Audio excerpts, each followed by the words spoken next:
Kencang banget. Mana ini? Gimana kita? Museum. Anjing dari tadi buat.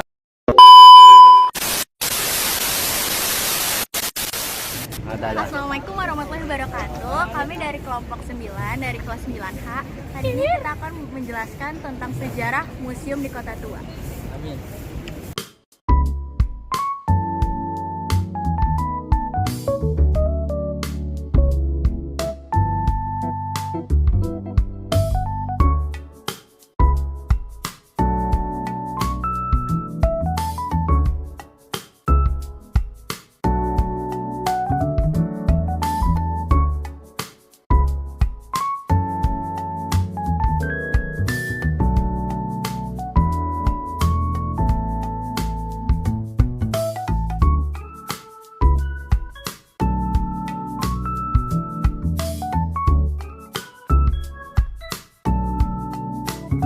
Nih kemana nih?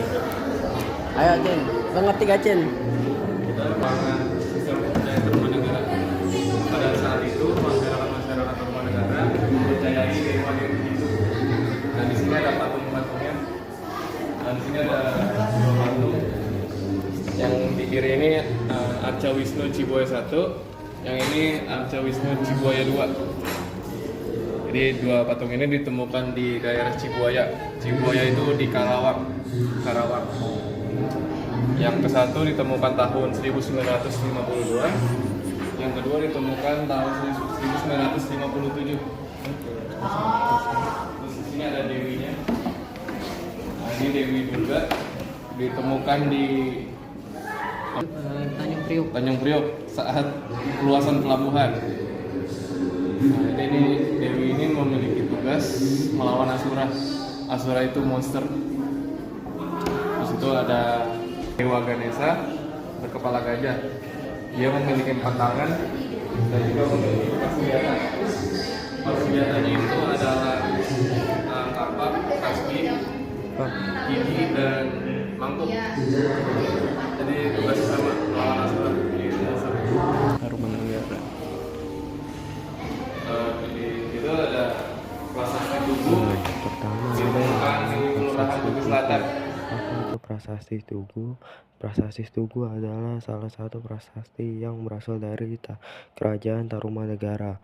Prasasti tersebut isinya menerangkan penggalian Sungai Cadrabaga oleh Raja Diraju Guru dan penggalian Sungai Gumati oleh Purnawarman pada tahun ke-22 masa pemerintahannya. Penggalian sungai tersebut merupakan gagasan untuk menghindari bencana alam berupa banjir yang sering terjadi pada masa pemerintahan Purnawarman dan kekeringan yang terjadi pada musim. Dan kita sekarang dan bangunan ini kita berada di huruf M.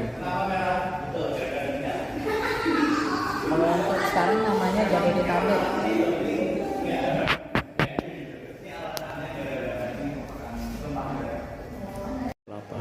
Dan katanya meriam ini masih aktif sampai sekarang. Beratnya ini 350 kg. Dan beratnya 350 kg berbahan dasar perunggu. Di sini ada patung. Ini patung ketiga. Dan Raden Tubangsang ini punya ayah. Namanya itu Raden Fatahillah, itu pemimpin pertama.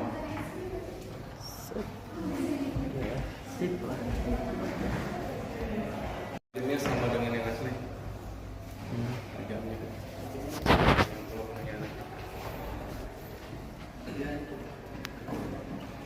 Terus ini ada meriam. Demi pemilu. Di bawah pemerintahan Gubernur Jenderal John Van Horn. Lalu diselesaikan pada tanggal 10 Juli 1910 di bawah pemerintahan Gubernur Jenderal Abraham Van Riebeeck.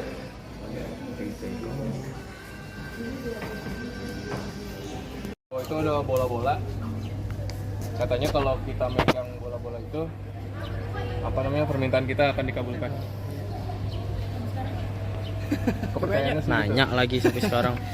Yang hukumannya berat pakai bola-bola itu, ya untuk diikat di kaki tangan. Dia buang air besar, buang air kecil di sini. ini gereja.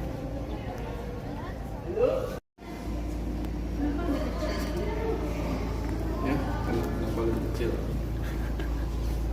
Ya, karena biar lebih kejam gitu dari laki-laki.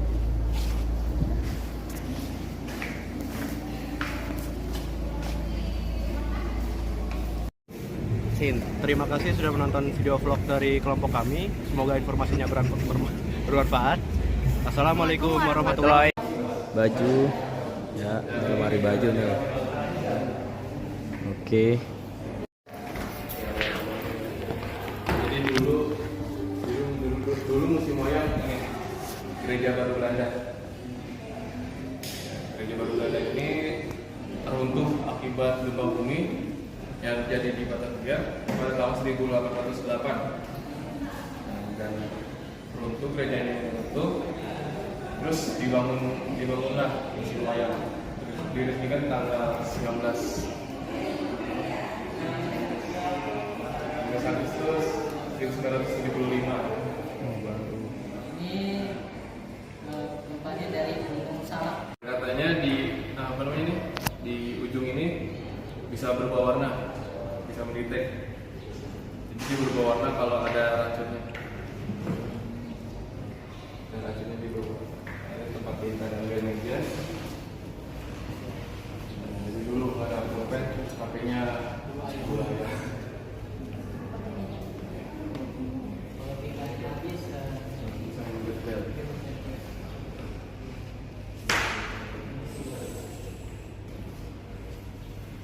Iya. Dan ini Batavianya. Dari mana peperangan tahun 1628 sampai 29.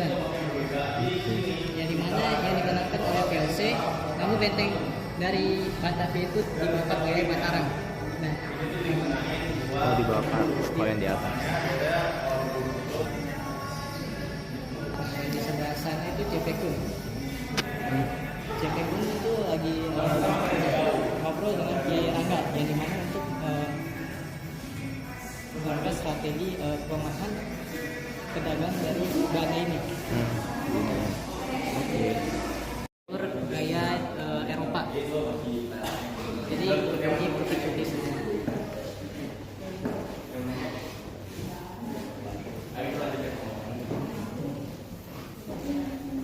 Pertama kali Belanda menginjakkan kaki di Jakarta.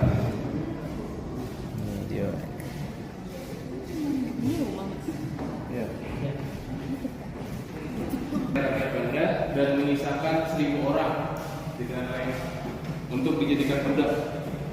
Dan salah satu tujuan Belanda ini yaitu mencari rempah-rempah. Salah satunya ada biji pala, buah pala. Nah, ya, itu. 1950 ya.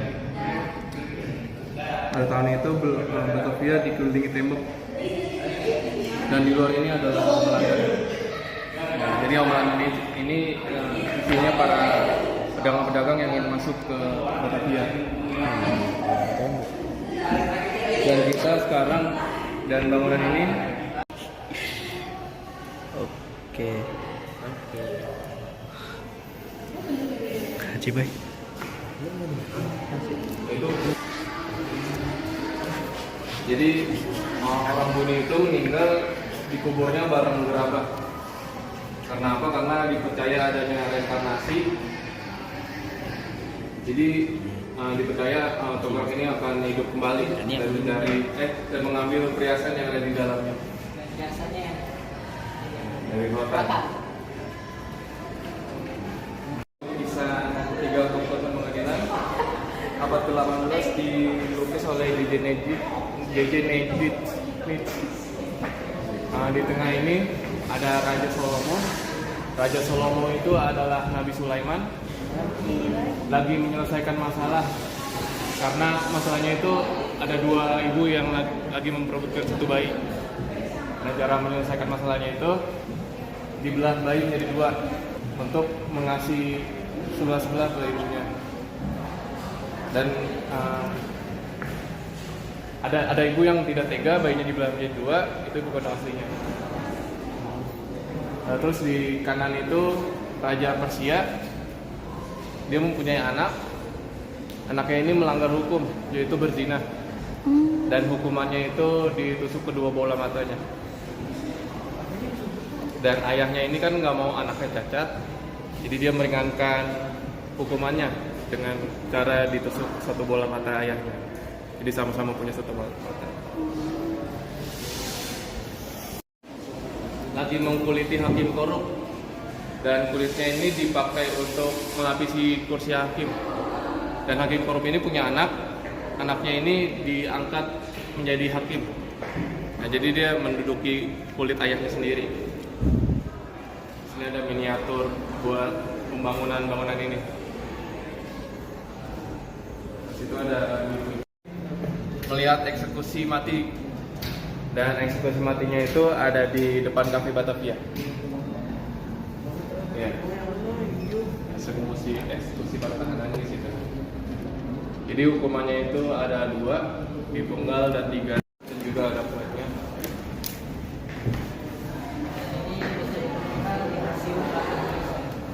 Lebih lengkapnya ada di Museum Bank Indonesia.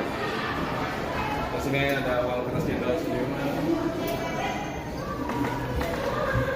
Ada uang kertas masa pendudukan Jepang.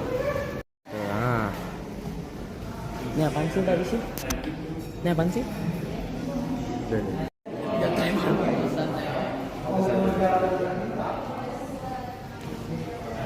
Nah, ini meja, gak tahu meja apaan. Tadi denger sih meja. Tahannya. Penggalian sungai tersebut merupakan gagasan untuk menghindari bencana alam berupa banjir yang sering terjadi pada masa pemerintahan Purnawarman dan kekeringan yang terjadi pada musim kemarau.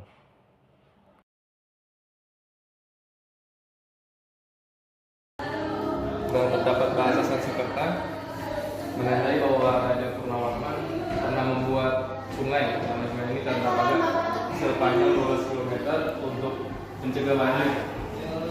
Dan sekarang jadi Sungai Bekasi. Sungai Jakarta. Yang kedua adalah prasasti Ciherteun. Prasasti ini merupakan peninggalan kerajaan Tarumanegara dan berisikan tentang pujian-pujian kepada Raja Purnawarman yang telapak kakinya dianggap sebagai tapak kaki Dewa Wisnu.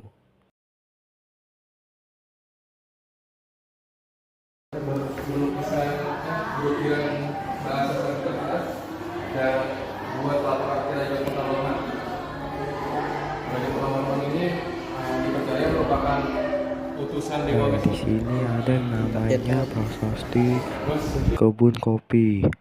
Pada prasasti kebun kopi atau yang juga disebut dengan prasasti tapak gajah menceritakan tentang gajah tunggangan milik Raja Purnawarman. Terus ini ada prasasti kebun kopi. Di tengah ada bahasa Sanskerta. Ada ukiran 2 telapak kaki gajah. Nama gajahnya Airawata.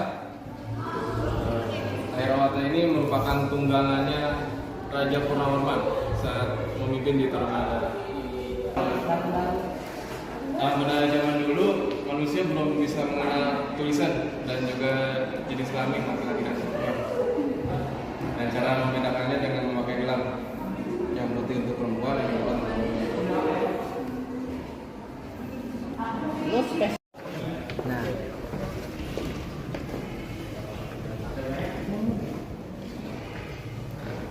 Dulu kotak pos kayak gitu.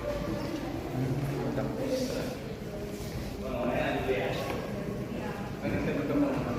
Terus ada sekat ruangan juga.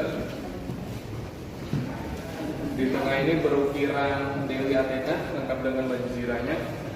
Dan di tamannya ini ada gambar kepala Medusa.